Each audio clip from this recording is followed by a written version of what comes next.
শরীর অসুস্থতা, জ্বর, ঠান্ডা সেগুলো একটা আলাদা রকমের যন্ত্রণা আছে জানি, কিন্তু আমি যে যন্ত্রণায় ভুগছি সেটা আবার অন্যরকম।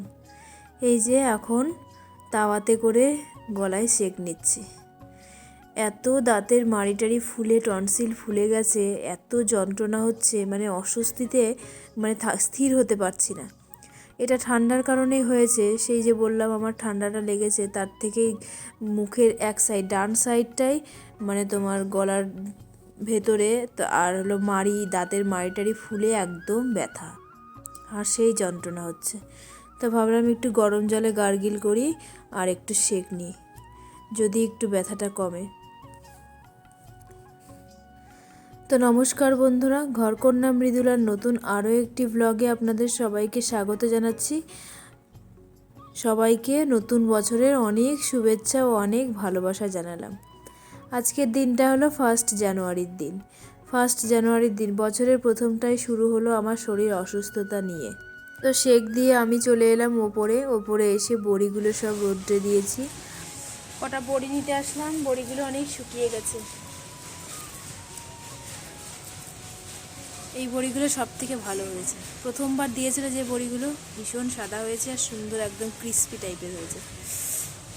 তো শাকে দেওয়া হবে, পালং শাক হবে, তোমার শিশালা যে পালং শাক হয় না, সেই পালং শাকে আর কি দেওয়া হবে। তাই জন্য মা আমাকে বললো যে ওপরের থেকে দুটো বড়ি নিয়ে এসে দাও। সব বড়িগুলোই সুন্দর হয়েছে। তারপরে অনেকটা সময় বাদে আমরা চলে এসেছি আমার বাপের বাড়িতে। বাপের বাড়িতে আজকে একটু পিকনিক আছে, তো সেই কারণেই বাপের বাড়িতে আসা। আর দুপুরবেলায় চলে এসেছি, আর এটা আমাদের ছাদে, মানে কাকার বাড়িতে ছাদে খাওয়া দাওয়া হচ্ছে। এটা আমার মেজো কাকার ঘর আর কি। তো মেজো কাকার বাড়িতে ছাদে আর কি সব খাওয়া দাওয়া, রোদ আছে, রোদ্রে খাওয়া দাওয়ার ব্যবস্থা করেছে। রাতে হবে পিকনিক, আর দুপুরবেলা হচ্ছে মাছের ঝোল করেছে, শোল মাছের ঝোল, কাতলা মাছের ঝোল, আর বাঁধাকপির তরকারি, বেগুন ভাজা, চুনো মাছের চচ্চড়ি ছিল, আমার মা করেছিল, সেটা দিয়ে গেছে। তো সেইটা দিয়েই সবাই মিলে আর কি এক জায়গায় বসে খাওয়া দাওয়া, গল্প আড্ডাই আর কি হচ্ছে। এটা খাওয়া দাওয়ার পরে আর কি পিকনিকটা এখানটাই হবে, কোন উনুনে রান্না হবে সেই নিয়ে আর কি আলোচনা হচ্ছে। তো এই বড় উনুনটা হলো আমাদের বাড়িতে, যেহেতু মাঠের চাষ আমার কাকা করে, তো ধান সিদ্ধ করতে হয়, সেই জন্য ওই বড় উনুনটা ধান সিদ্ধর জন্য। আর ওই পাশে যে উনুনটা আছে ছোট, ওই উনুনটা আর কি পিকনিকের মানে রান্না হবে, ওই যে ছোট্ট উনুনটা। তো অনেকটা সন্ধ্যাবেলায় এবার সবাই বাজার করে নিয়ে চলে এসেছে। কি কি বাজার নিয়ে এসছে সেগুলোই নিয়ে মানে কাটাকুটি করতে বসে পড়েছি। রাত্রেবেলার মেনু খুব একটা বেশি নয়, মানে অল্প মেনু হবে, একদম রাইস, ফ্রাইড রাইস হবে আর খাসির মাংস হবে, ব্যাস, আর কিছুই না। আর যারা আর কি রাইস খাবে না তাদের জন্য সাদা ভাত থাকবে। যারা মাছ, দুপুরে যে মাছ রান্না হয়েছিল সেই মাছটা আছে। যারা আর কি, আমার মা যেমন মাংস খায় না, ঠাকুমা খায় না, আমার ছোট কাকা খায় না, তো তাদের জন্য মাছ করা আছে, সেই মাছটা দিয়েই খেয়ে নেবে। তো এদিকে হলো কোটা বাছা সব কমপ্লিট, কোটা বাছা কমপ্লিট হয়ে এবার সবাই রান্নায় যাবে। এদিকে বক্স বাজানোরও ব্যবস্থা হচ্ছে, বক্স হবে, অনেকটা নাচ গান হবে, খুব মজা মানে খুব মজা করবো আর কি আজকের পিকনিকটায়। আর অনেক দিন পরে এত সুন্দর একটা আয়োজনে আর কি করা হলো বাপের বাড়িতে। তো সন্ধ্যাবেলা সব কাটাকুটি কমপ্লিট হয়ে গেছে, এবার একটু চা খেয়ে নিচ্ছি। আর আমি তো, আমার এদিকে টনসিল মানে গাল ফোলা আর কি, তাই জন্য এই টুপিটা আর কি পরে রেখে দিয়েছি সব সময়। আর একটু গরম গরম চা খেলেও অনেকটা আরাম হবে, সেই কারণেই আর কি চাটা খাচ্ছি। যেহেতু আমি বিশেষভাবে চা খাই না অতটা, তো একটু ঠান্ডা পড়েছে, তারপরে আবার গলাটা ব্যথা, ঢোক গিলতে পারছি না, সেই কারণেই আর কি খেলাম।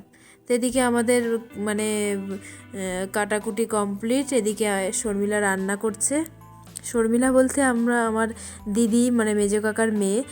তো ছোটোবেলা থেকে আমরা সমবয়সী বলে আর কি নাম ধরে ডাকাডাকি হয়, তো সেই কারণে আমি আর দিদি বলে মানে বলা হয় না, আমরা সমবয়সী বলে একে অপরের নাম ধরেই ডাকা হয়। তো ও শুধু মাংসটা করবে আর রাইসটা আমি করব। তো সবজিগুলো আগে ভেজে রেখে দিচ্ছে, তারপরে আলু ভাজবে। আর এদিকে বক্স চালু হয়ে গেছে, গানটা তো দিতে পারলাম না কারণ কপিরাইট চলে আসবে, সেই কারণে। আর এদিকে আমার বৌদি নাচা আরম্ভ করে দিয়েছে, আর আমি ক্যামেরাটা করেছি, আর আমাকে বলছে তুমি ক্যামেরা করছো, আমি নাচছি।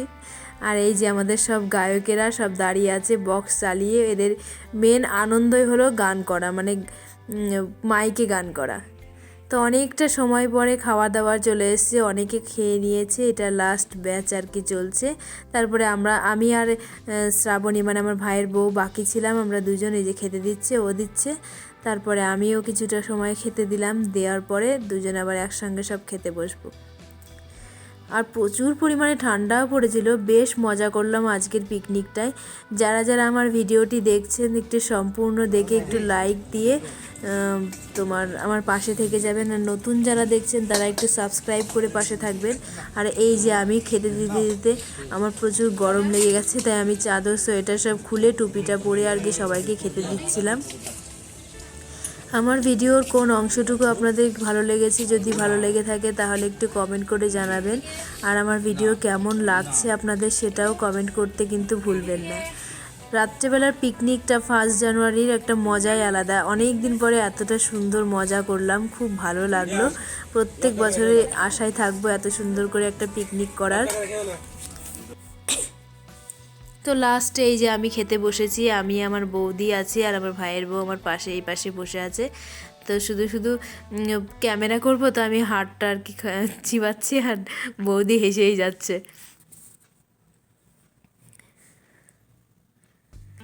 অনেকটা রাত হয়ে গেছে, আবার বাড়ি ফেরার পালা। তারপরে এই খাওয়া দাওয়া কমপ্লিট করে তাড়াতাড়ি করে আবার বাড়ি ফিরতে হবে, যেহেতু আমার বাপের বাড়ি থেকে শ্বশুরবাড়িটা খুব বেশি আর কি দূরে নয়, 1 থেকে 2 কিলোমিটার আর কি দূরে বলতে গেলে। এখন 11টা বাজে, এখন আমরা বাড়ি আসলাম। তো পিকনিকটা খুব সুন্দর হলো, খুব মজা করলাম আমরা সবাই মিলে। তো আজকের ভিডিওটা আমি এখানেই শেষ করছি, আবার একটি নতুন ভিডিও নিয়ে আপনাদের সঙ্গে সামনে আসবো। ততক্ষণ সবাই সুস্থ থাকবেন, ভালো থাকবেন, টাটা।